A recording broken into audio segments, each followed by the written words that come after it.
Chapter 3 of The Night of the Spadefoot Toads by Bill Harley. By the time Ben reaches his driveway, his sneakers are soaked.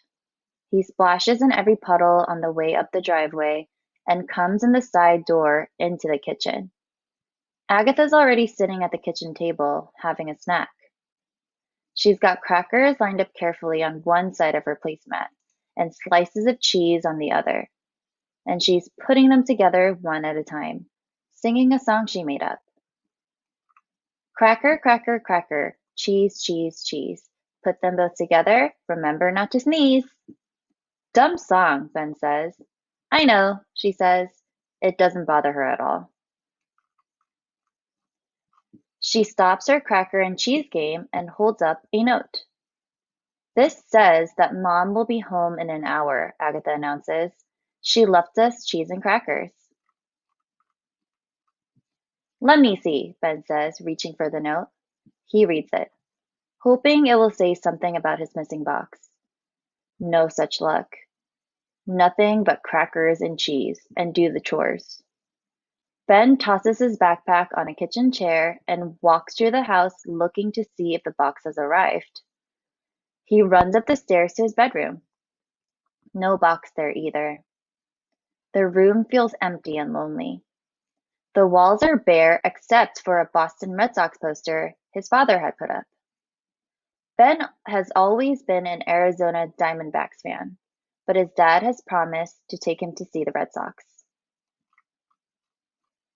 Darn, Ben says loudly, wishing somebody was there to hear. It didn't come. Now he's in a bad mood.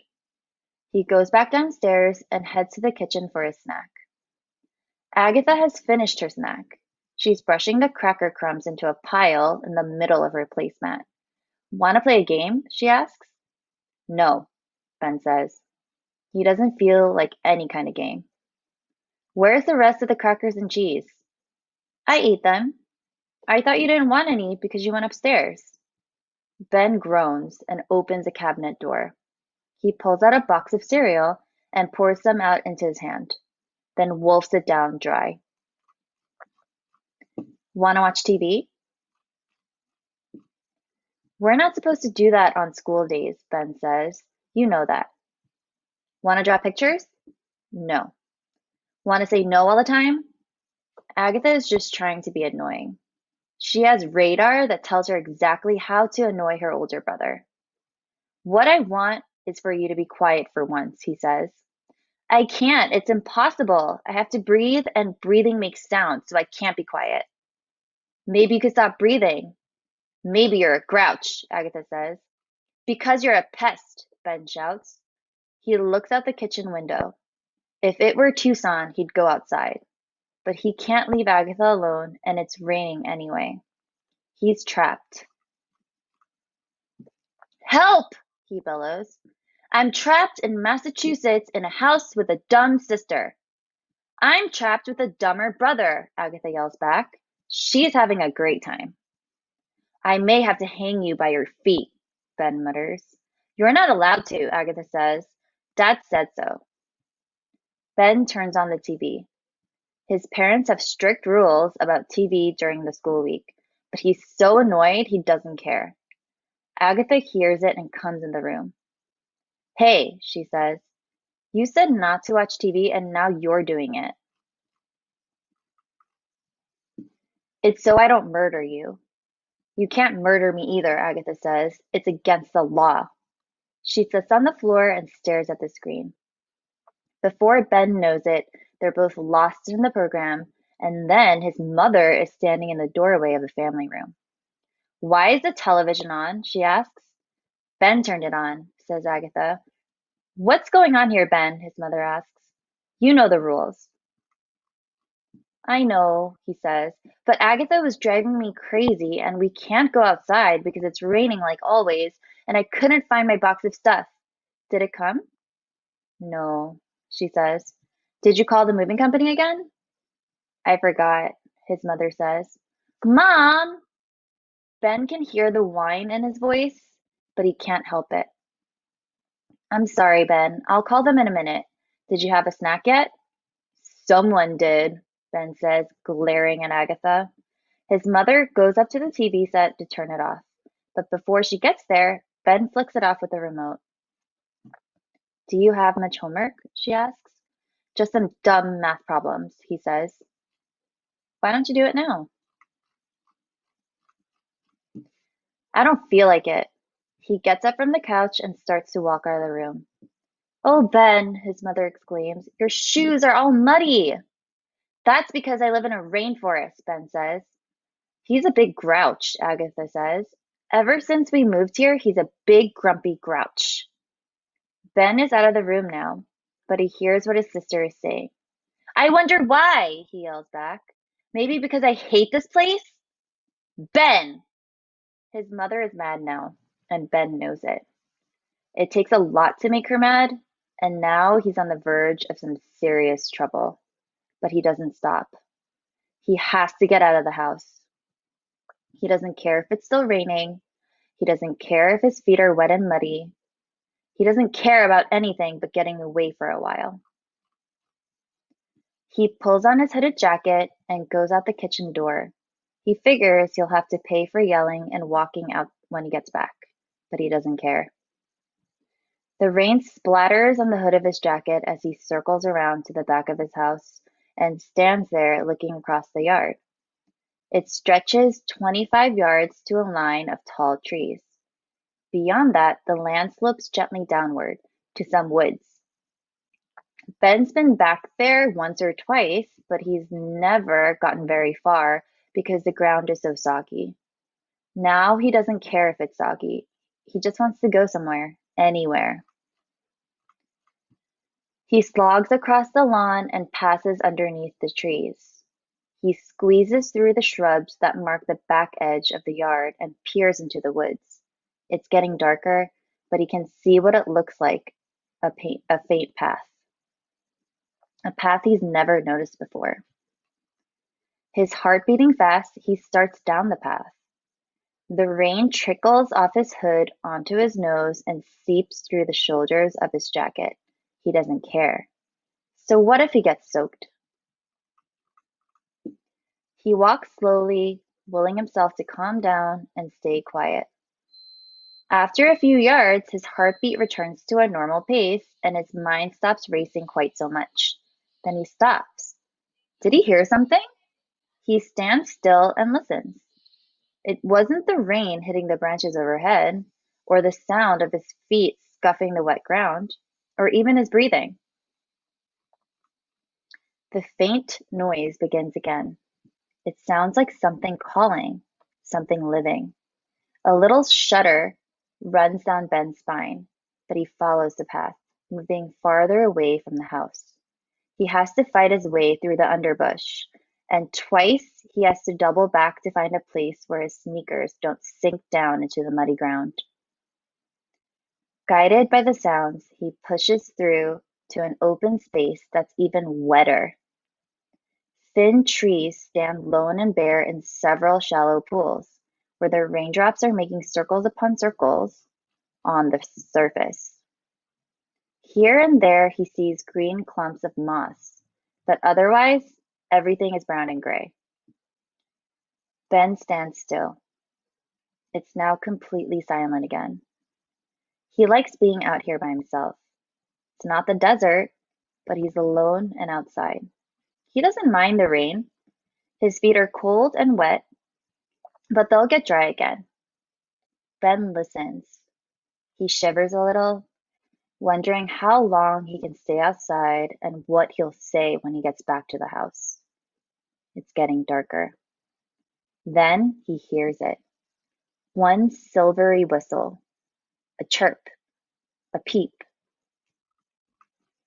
Ben listens harder. It's not a bird. It sounds again. And then, very close to him, another one sounds.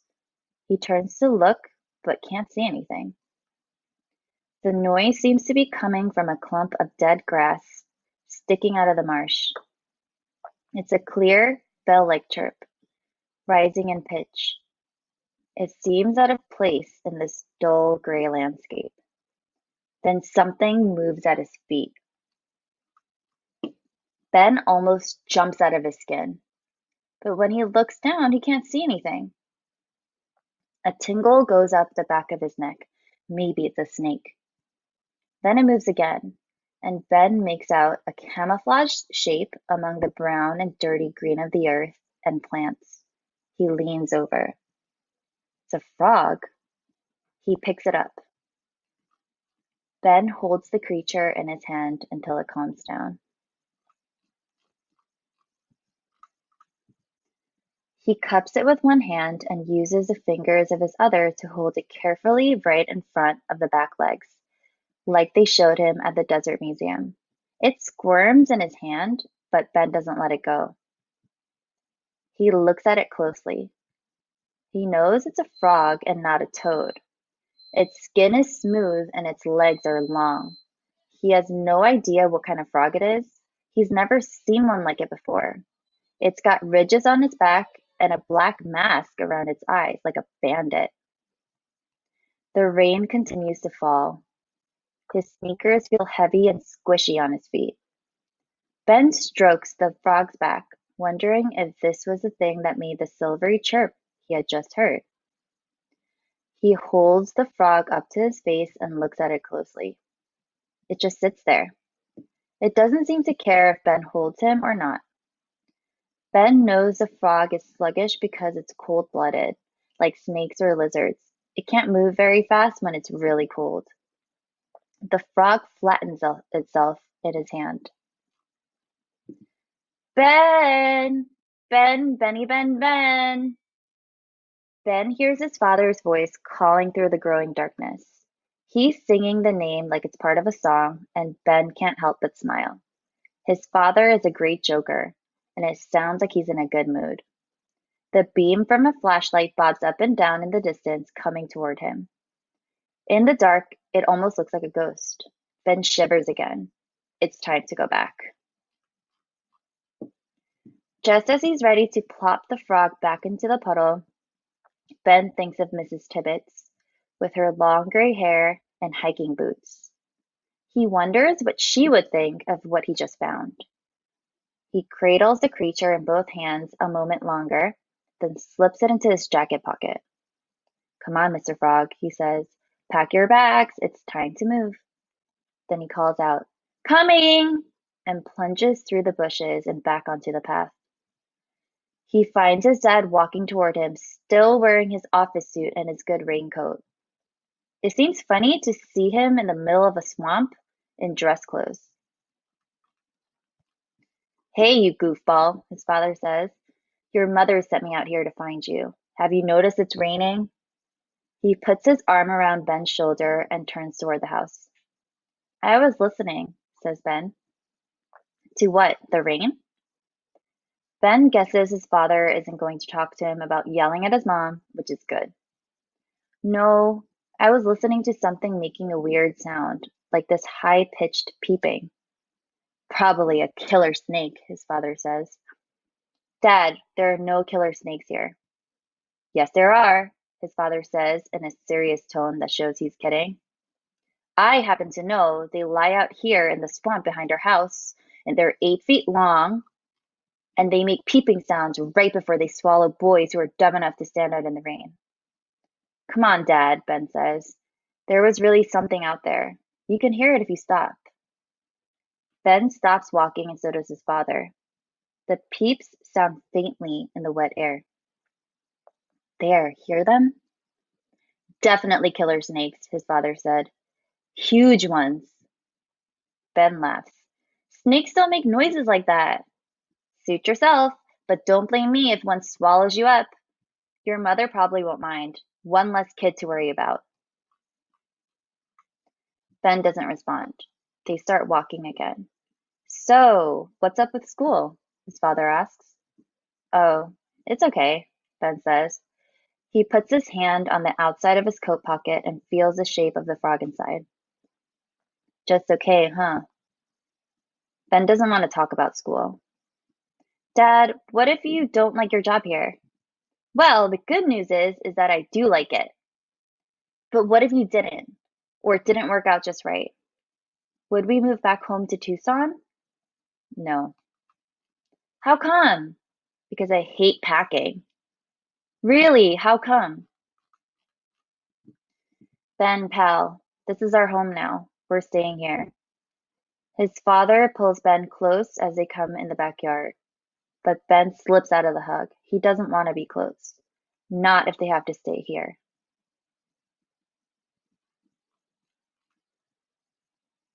While everyone else is getting ready for dinner, Ben goes out in the garage and hunts around until he finds a small plastic bucket. He takes the frog out of his pocket and puts it in his bucket, then covers it with a small window screen he finds leaning against the garage wall. I don't have a good place for you, fella, he says, squatting down for a closer look. The frog sits in the bottom of the bucket, not moving. Ben thinks about taking the bucket in the house, but changes his mind. He doesn't want to explain it to Mom or have Agatha bugging him about it. Besides, he likes the idea of having something that is just his and no one else's. He decides to leave it in the garage. He'll find a better place for it tomorrow. At least it's warmer here than outside, he says to the frog, which doesn't seem to care where it is. Ben turns off the garage lights and goes inside.